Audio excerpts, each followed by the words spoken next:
Hello everybody and welcome back to my YouTube channel. Thank you for being here once again.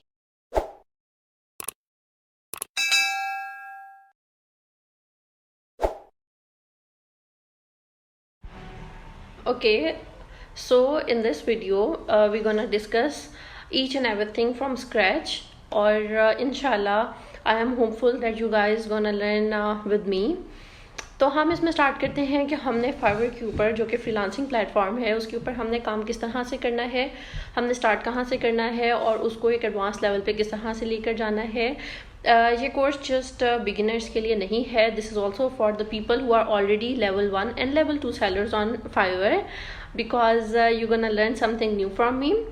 I have 5 years of experience of freelancing on Fiverr and Upwork, and inshallah I will share with you how I became level 2 seller and inshallah will be top rated soon. But before that we will discuss कि हम इसके अंदर जो काम करने से पहले हम इस चीज़ों में कौन से रिस्क होते हैं कि जो इन्वॉल्व होते हैं और वो हमें डिस्कस करने हैं. Okay, so I want to tell you कि जो बिज़नेस होता है वो 2 टाइप्स का होता है. एक होता है कि आप किसी सर्विस को सेल कर रहे हो एंड दूसरा होता है कि आप किसी प्रोडक्ट को सेल कर रहे हो. ठीक है, तो हमारे केस में क्या है कि हम सर्विस को सेल कर रहे हैं और हम सर्विस सेल करके हम जो है वो अपना बिज़नेस चलाएंगे. अब इसमें इस तरह से होता है कि फाइवर के ऊपर जब आप काम करते हो, कोई भी सर्विस आप सेल करते हो, तो उसमें से जो 20% ऑफ द प्रॉफिट है या लाइक अगर आपने एक काम किया फॉर एग्जांपल $5 का, उसका जो 20% होगा वो वैट होगा जो कि फाइवर प्लेटफॉर्म कट करता है. So you don't have to worry much because अगर आप कंसिस्टेंटली एक प्लेटफॉर्म के ऊपर काम कर रहे हो और वो आपको इंटरनेशनल क्लाइंट्स ला के दे रहा है तो इतना कोई बड़ा इशू नहीं होता है क्योंकि हम पाकिस्तानीज़ को इतनी आदत नहीं होती टैक्स पे करने की. बट जब आप इंटरनेशनल वाले प्लेटफॉर्म्स पे जाते हो जहाँ पे ऑलमोस्ट हर किस्म के लोग होते हैं, हर नेशनैलिटी के लोग होते हैं, तब आपको वो चीज़ पे करनी होती है और आपको दर्द भी नहीं होता. ओके गाइस, तो हम डिस्कस कर रहे थे कि हमने जो है वो कम्युनिकेशन स्किल्स के ऊपर किस तरह से काम करना है बिकॉज कम्युनिकेशन स्किल्स जो हैं वो बहुत इंपॉर्टेंट स्किल है और इसके बगैर वही फ्रीलांसिंग प्लेटफॉर्म्स के ऊपर गुजारा नहीं है.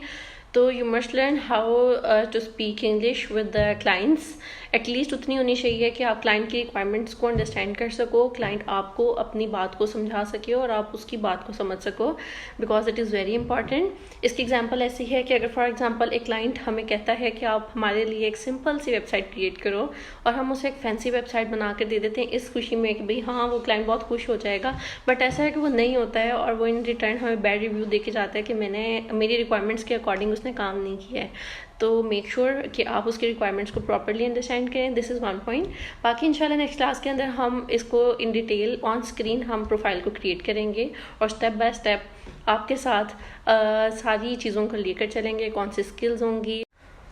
Okay then, till then, do subscribe my channel on YouTube and follow me on Instagram and TikTok.